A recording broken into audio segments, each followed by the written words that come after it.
Hi, it's me again with Corel Draw Tips and Tricks.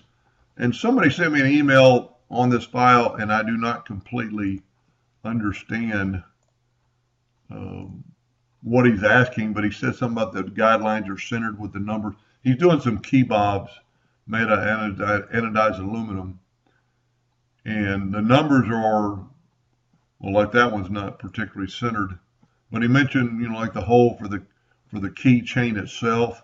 So that number is not in the center of this, but if I gather right what he's talking about, and you would have to know what size your measurement was.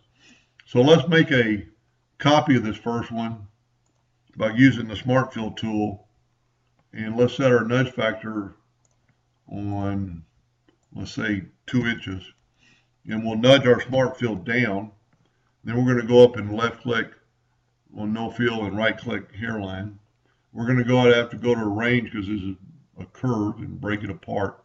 Now for the time being, I'm going to take the numbers, and this particular one is in the center of the guideline, so it is correct.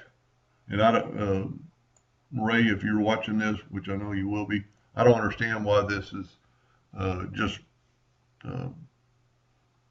don't even know what dimension this is.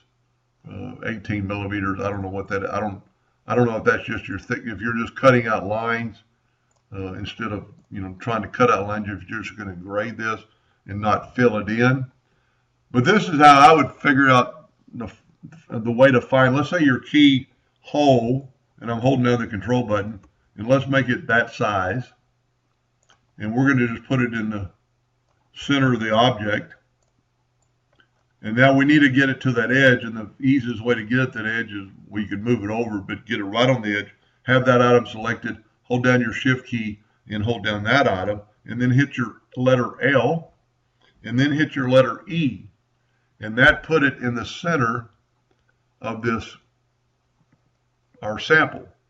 So now let's change our nudge now to, let's go 1/4 of an inch, and you'll just have to find out what that is, and then just move it over 1/4 of an inch. Now I think this is what he's asking. He needs to find out the center of this. So the way I would do it is take your 2-point line and get on that edge, and then start moving up. And as soon as you start moving up, hold down the control button.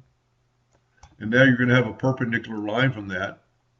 Grab that where you see 2 arrows while you're holding down your control button. And now you've got a line, and I might have moved it out a little bit. Let's do that again. I might have moved it out a little bit too far. So let's take our 2-point line and get on that node, and then start moving up and hold down the control button. I guess it's probably because I'm using a thinner line. And then just take that line and hold down your control button, and you've got that. So now let's take the Smart Fill tool and fill this in. Now let's nudge down another, well, I set it on 1/4 of an inch. Let's change our nudge distance to 2 inches again. And let's move this out of the way.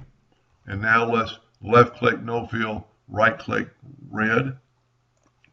And 18 millimeters, I'm not really familiar. Now let's just kind of have to group this together, Control G, and just move it anywhere inside your box.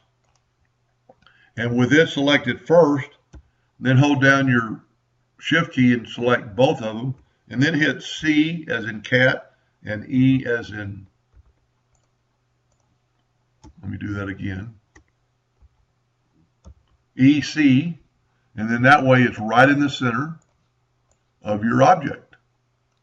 And it's taken away the part, so let's move it back up, and there you have it. I hope that's what he's talking about, because he wants it in the center part of the right over area, taking away the hole for the keychain, and just measure how far this is off. And that's pretty easily done with a caliper or a good ruler, and just measure the distance and nudge it over there. Anyway, I hope that's what he was talking about, and thank you for watching.